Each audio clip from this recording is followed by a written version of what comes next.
Welcome back to Reviews with Elaine, because I have opinions, and today's opinions will be about Men-at-Arms by Sir Terry Pratchett. So this may be my favorite Discworld book I have read as of yet. I thought I'd actually read this one again and it was just going to be a reread, and the reason it wasn't on my shelf was because I had lost this one in the great move from Mississippi up to New Hampshire. But having finished it, no, I'm pretty sure this was a fresh read for me. And what it is just I've read so many passages and excerpts from this one that I thought I'd read it before, because this book is so immensely quotable.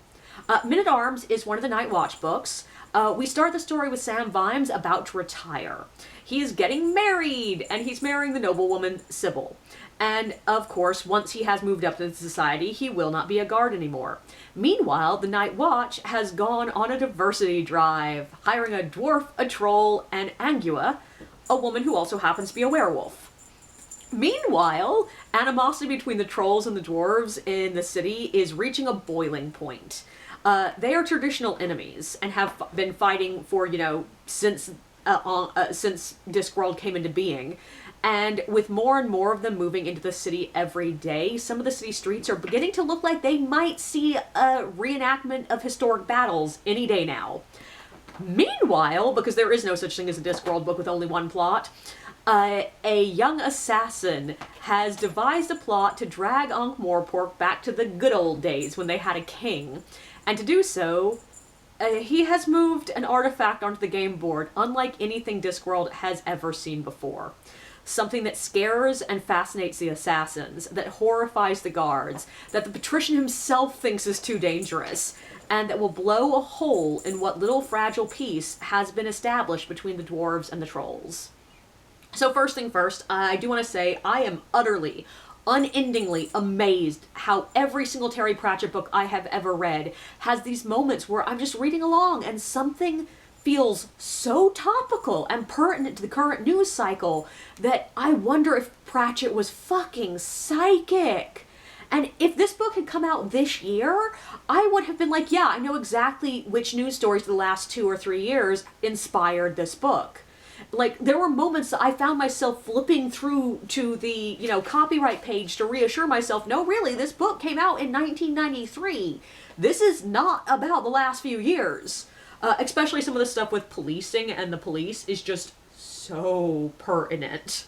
But I'll get to that. I do also want to say that I think all Terry Pratchett books I've ever read, of all of them, this is the one that is the strongest and most consistent in the way it uses and interweaves its themes. And I think one of the main themes here is the freedom and, for a lack of a better word, domestication of people. And don't get me wrong, domestication is also a literal theme. There is a pack of dogs that are used to discuss sort of the way humans domesticated dogs and how domestication shapes them and how domestication shapes us and how their relationship to us is formed by domestication, and it's all very fascinating and very straightforward and pretty anvilicious, but it's used to sort of highlight another theme that's running concurrently at the same time that is a little bit more subtle. So much of this book is about how people interact with a leader and how we shape ourselves to the roles assigned to us and how our environment shapes us and how we fight against how our environment and our leaders shape us. And for a lack of a better word, when I kept trying to think of how to describe this, the word that kept popping into my mouth was domestication. And the pack of dogs who are rebelling against their domestication and against their relationship to humanity, while also modeling their society on human society and human ideas of wolves and being innately bound by their instinctive need to respond and be submissive to humans because of domestication, all of that is so clearly related to what Pratchett is doing with the humans in this story. It's sort of like a prism through which the details of the themes are sort of teased apart and clarified at the same time. And just like with the dogs, the humans have shaken off their traditional leader. They are no longer beholden to a king, though they also instinctively obey that royalty. And there's just a lot of really interesting nuance to what Pratchett is doing with the idea of human domestication here. There's also a lot of tongue-in-cheek fun with people like following Carrot instinctively and how Carrot uses his ability to be obeyed for the good, while also being very clear that kings as an idea are bad. And there's also something really interesting about the idea of Carrot as a good man and Carrot instinctively knowing that it's wrong that people follow him just because of the luck of his birth. There's also this really interesting thing going along with Sam Vimes trying to learn to fit into society and how that feels like the domestication of a feral animal, and with how the patrician manipulates him. And I don't know, I honestly, like, I worked on this section for what felt like 3 or 4 hours trying to put into words what I'm talking about here, and objectively, what I keep wanting to say is just read this book and you'll sort of understand what I'm talking about. The themes are so clearly expressed, and it's so emotionally right, with all of the domestication idea, but also with the plot of Carrot's birth, the Sam's Vimes civilization, and the dogs. They all interplay in a way that really mirror each other and shine lights on each other, and it's just so beautifully plotted when it comes to these themes. A side shoot of that is there's also really interesting stuff about how we fit into groups and how we see ourselves as part of groups. Like Cuddy and Detrius are the dwarf and the troll guard. They see themselves as part of those particular groups, trolls and dwarves, and that's what drives them to constantly be fighting with each other, because dwarves and trolls fight. That is part of their nature. But at some point they also begin to actively choose to think of themselves as guards first, and that recontextualizes what they see as us versus what they see as them, and that's a double-edged sword. They start siding with each other against non-guards and forming a cohesive group, but they also start dropping species-specific insults towards their own species. We see them come together as a new us, but we also get to see how coming together as a new us allows them to other people within their own community. And there is some really interesting nuanced look at like how us versus them mentality works. Also, and specifically how it works when it comes to policing. But also, eventually the guards make the active choice to start using that group mentality to basically manhandle people into seeing each other as on the same side. Like, they start enlisting people of the opposite sides of a fight and basically just banging them on the head and saying, "You aren't enemies anymore. You are an us. Be an us." And it's hilarious, but it's also pounding us as readers over the head with that active examination of the psychology behind how humans organize themselves. Through it, we get some really straightforward, and yes, a little bit anvilicious, but I don't care, it works, examinations of like racism and classism, and it's really cool. And of course, this is the book that features Sam Vimes' Boots' theory of socioeconomic unfairness, which I'm assuming that, like, most of you have probably heard. It may be the most quoted passage from Discworld ever.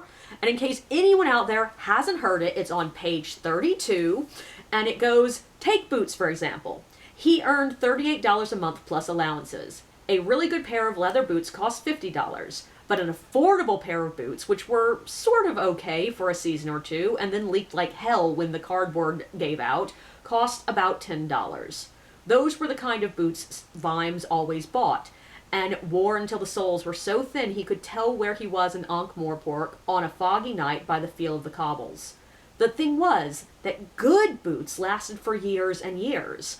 A man who could afford $50 had a pair of boots that'd still be keeping his feet dry in 10 years' time, while a poor man who could afford only the cheap boots would have spent $100 on boots in the same time and would still have wet feet. And that is beautiful, that is perfect, that is such a clear and evocative imagery and way of explaining socioeconomic unfairness that I would put it on a flag if I could. But the thing is, that passage does not stand alone. It comes in a section where Sam is thinking about the way the rich, if you are rich enough, rules don't apply to you anymore. And the very, very, very rich are rich enough to be poor. But also the very, very, very rich can be as weird as they want, can work how they want, and can break any big laws without anyone caring or noticing. And it all hits so hard. Like, Sam Vimes is the working class hero we all need in this moment. Like, every page of Sam Vimes interacting with rich folk deserves its own Pulitzer Prize. It is so good. And there's so many stupid, funny quotes in this book. And right next to them will be these soul-punching, emotionally wrecking moments. Like, I actually made a short about this one because it hit me very hard. But on page 244... The Night Watch stood looking at their feet in mute embarrassment. Then Carrot said, "It's better to light a candle than curse the darkness, Captain. That's what they say." What? Vimes' sudden rage was like a thunderclap. Who says that? When has that ever been true? It's never been true. It's the kind of thing people without power say to make it all seem less bloody awful. But it's just words. It never makes any difference. But God, have I felt that. And then we have the best callback ever on page 282, where we get, "Sometimes it's better to light a flamethrower than curse the darkness." And yes, that has all that feeling of the dramatic, revolutionary moment. Burn that bitch to the ground, Carrot! Sometimes doing a small good just makes the world seem darker. But lighting a fucking flamethrower? Viva la revolution! Like, seriously! Take action, take risk! And that is such a powerful moment, and it's such a small passing line. It's a joke, but it is a powerful joke.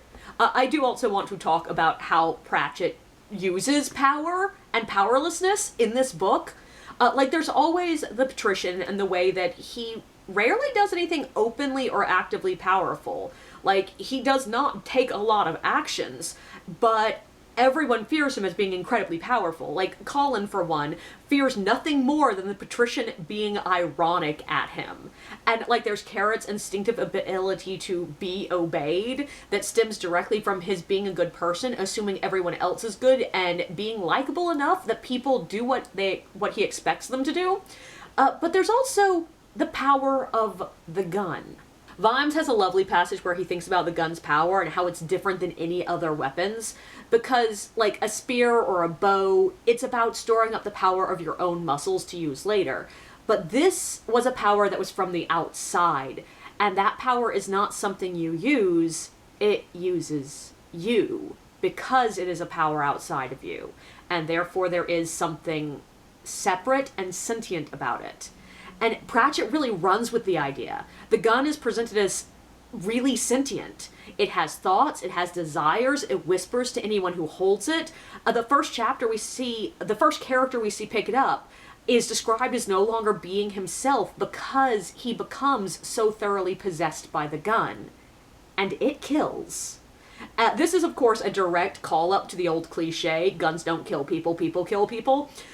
In this story, no, it is literally the exact opposite. The gun kills people, seemingly on its own at times.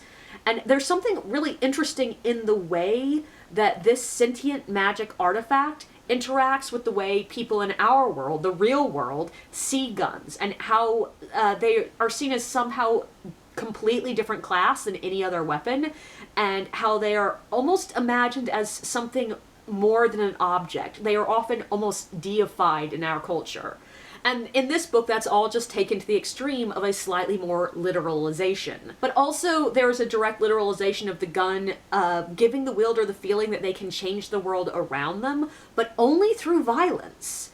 And how that's a power that a wide variety of people crave and are drawn to and are possessed by, but how that's a power that may be too dangerous for anyone to actually hold.